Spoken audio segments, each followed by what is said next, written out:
দাওয়াত ও তবলিগের এই মন প্রচেষ্টায় মৌলানা মোহাম্মদ সাদ কান্ধলভির পরিস্থিতি ও ঘটনাবলী।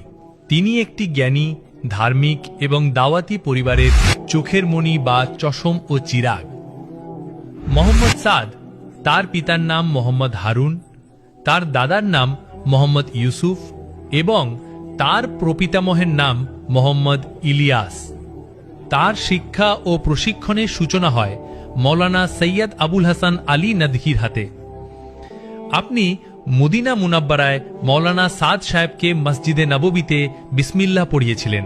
কুরআন মাজিদ মুখস্থ করার সৌভাগ্যের পাশাপাশি কুরআন মাজিদ এবং হাদিসে নববীর শিক্ষা পারিবারিক রীতি অনুযায়ী অর্জিত হয়। কান্ধলার এই পরিবারে আধ্যাত্মিক এবং আল্লাহর জিকিরকারী ব্যক্তিরা ছিলেন। এই পরিবারটি নিজেই আধ্যাত্মিক ও জিকিরকারী ব্যক্তিদের সঙ্গে সম্পর্কিত ছিল। এই শিক্ষামূলক ও দাওয়াতি পরিবেশে, এই আধ্যাত্মিক আবহে মৌলানা মোহাম্মদ সাদ কান্ধলভি জন্মগ্রহণ করেন এবং বেড়ে ওঠেন।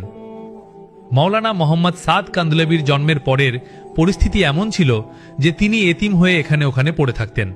দাদাও ছিলেন না, বাবাও ছিলেন না। পরিবারের সদস্যরা ভাবছিলেন যে এই ধারাটি বন্ধ হয়ে গেছে।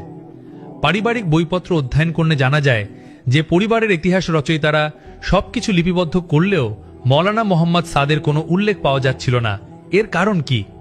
ঐশ্বরিক